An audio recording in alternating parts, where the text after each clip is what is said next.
Good morning, everybody.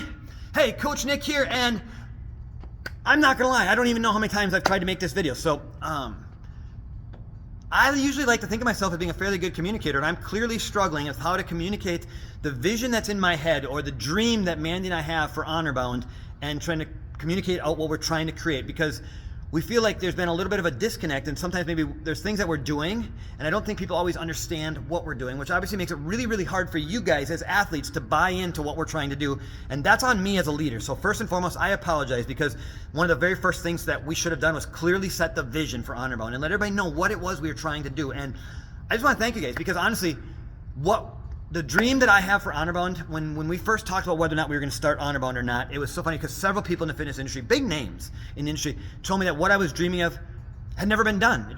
It won't work. And I was like, well, just because it's never been done doesn't mean that it shouldn't be done. And so I would sit and I would have these long conversations with Mandy, and I would be like, I don't know what to do. I want to be a coach. Like, I think this is what God put me on earth for. It's one of the few things I'm good at. I want to be a coach. But the problem is all these other gyms, they're not doing fitness the way I really want to do it, what I'm trying to accomplish. There's something bigger that they're missing. It's more than just exercise. And so we would talk back and forth, and honestly, I can't tell you how many times I said to Mandy, what if it fails? What if it doesn't work? And Mandy would always say, but what if it does? And 2 years into this journey, I'm not going to lie, there's still those questions, there's still those doubts in my head. And I wanted to share that because it's going to be part of this story of, like, the reality is what I wanted to create was I wanted to create more than a gym. I wanted to create more than a place where people came and exercised and burned calories.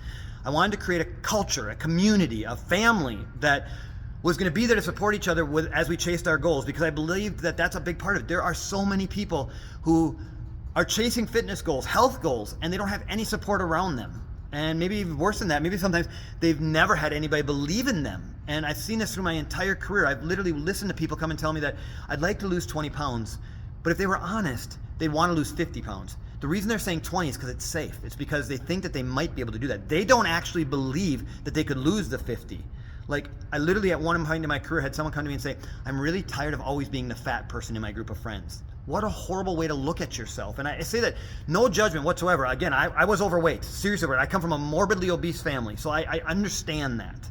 My mom yo-yoed her diet her entire life. She once told me, this is one of the saddest stories of my entire childhood.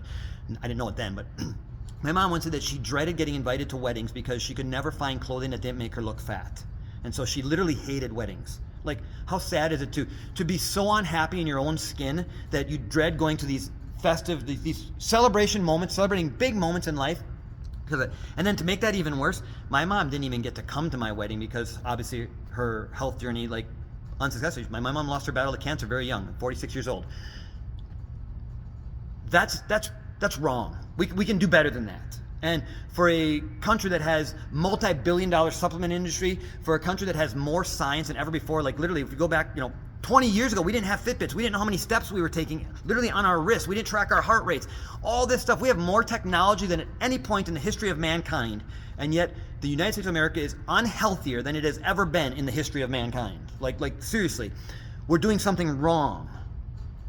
And when I looked at that and I listened to the story after story, and I watched people lose 10 pounds and put the same 10 pounds back on again, and I watched how it messed with their hormones and it messed with their health and stuff, and I watched even just the depression and the obesity just continue to rise, and I genuinely believe that we've missed a part of this, and it's not the solution to everything, but I genuinely believe that fitness can be a big part of the solution.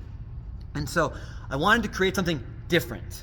And so when I was talking this out with Mandy, I'm like, we need to create a place where it's safe for people to come and share their real goal, help them find their real goal. There are literally people who don't even know what their goal is. They just know that they've always been the bigger person. I've always been big boned. I've always had extra curves. I'm never going to get to this size. And I don't care what size people chase. This is not about this is about being comfortable in your own skin and about being healthy, because again, I have buried both of my parents young. So my kids will graduate high school with no grandparents. My kids I'm going to have a baby here in a few months, and again, neither of my parents will be there to meet this one. Again, unhealthy choices there's consequences to living a life of unhealthy choices.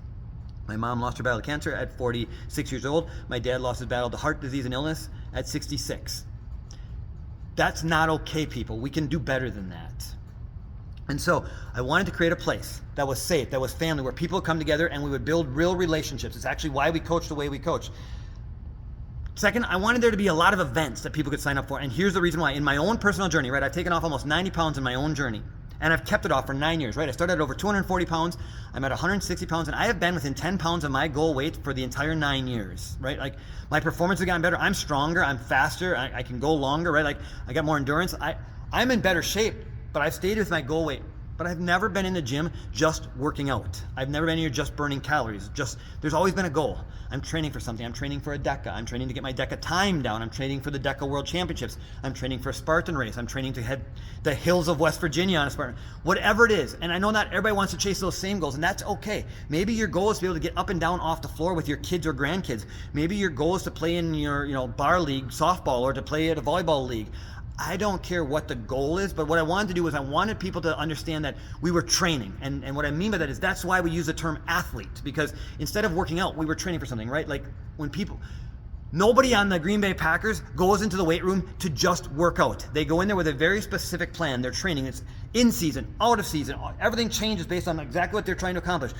Same thing with an Olympian athlete, right? No Olympic athlete just gets up and goes, I think I might, I'm going to bench press today. Like, they get up and they know what's on the plan for that day. They know where that fits in their schedule. And if they do this today, they know they're doing this tomorrow, because again, it's all part of a plan, and it's all part of a plan to get to a specific goal. And that was what we wanted to create. We wanted to create a gym family where people could chase goals, and what that goal might be: getting to the DECA World Championships, walking your first 5K, being able to keep up with your kids at the park, being able to run the track with your varsity, high school son or daughter, and being able to keep up with them. Just, again, I can't beat my son anymore, but I can keep up with them. Playing a pickup game of basketball. Maybe it's just, again, whatever that is. Maybe you love the sport of tennis and want to be able to keep playing tennis until you're 90. I don't care what that is, but that's the point of training versus just working out. And so we wanted to create a gym, and that was part of the magic of what we wanted to do here. It was like, can we create more than just group fitness? Can we create a place where people come together, train, and start to see themselves as athletes, start reaching those goals together, start believing in themselves and believing in each other? And I believe there's something magical in that.